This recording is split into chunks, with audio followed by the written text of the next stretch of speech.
যারা বিভিন্ন সময় দেশের টিকিট বিক্রি করেন এই আমাদের ফ্যামিলি কার্ড নিয়ে কিন্তু অনেকেই বিদ্রুপ করেছে, অনেকে তুচ্ছ তাচ্ছিল্য করেছে। ভোটের হাতে নখের কালি মুছতে না মুছতেই কিন্তু ইতিমধ্যে আপনারা দেখেছেন উনি জাতির সামনে যে ওয়াদা করেছিলেন অনেক কথাই কিন্তু ইতিমধ্যে উনি পূরণ করেছেন। সুখী সমৃদ্ধ আধুনিক বাংলাদেশ গড়ার জন্য এই সরকারকে সহযোগিতা করার কোনো বিকল্প নেই। সত্যি আজকে আমি অভিভূত, কারণ আমি অনেক বছর পরে প্রতিযোগিতাটি সত্যি গ্রাম বাংলা থেকে বিলুপ্তির পথে সেই ঘোরদৌড়কে ওরা এখনো ধারণ করে, এখনো আমাদের মাঝে মাঝে মাঝে বিনোদন সৃষ্টি করে, আমাদের আনন্দ দেয়।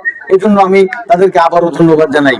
আমাদের মাননীয় প্রধানমন্ত্রী সবসময় বলেন এদেশের তরুণ সমাজকে কাজে লাগাতে হবে, এদেশের যুব সমাজকে কাজে লাগাতে হবে, এদেশের ছাত্র সমাজকে মাদক মুক্ত করতে হবে।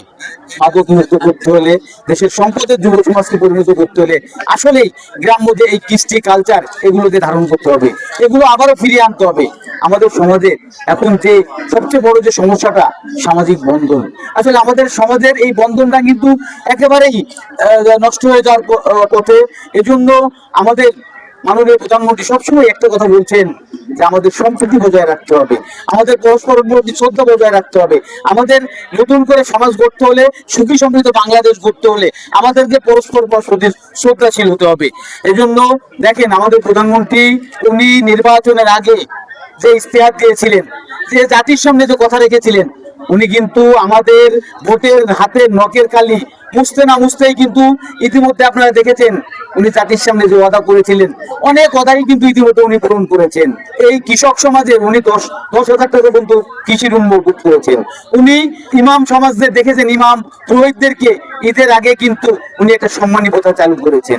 উনি আগামী 15 তারিখে কৃষক কার্ড, ফার্মার্স কার্ড যেটা, সেটার উদ্বোধন করবেন। যারা বিভিন্ন সময় দেশের টিকিট বিক্রি করেন এই আমাদের ফ্যামিলি কার্ড নিয়ে কিন্তু অনেকেই বিদ্রুপ করেছে, অনেকে তুচ্ছ তাচ্ছিল্য করেছে।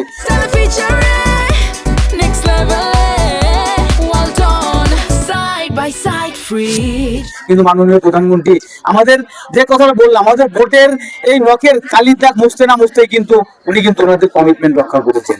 আমাদের সরকারের বয়স মাত্র 45 দিনও হয়নি, সেই সরকার কিন্তু ইতিমধ্যে যে কাজগুলো করেছেন বিগত কোনো আমলে এত অল্প সময় কোনো সরকার, এমনকি তাদের মেয়াদের অর্ধেক সময়ের মধ্যে কিন্তু এই কাজগুলো করতে পারেনি।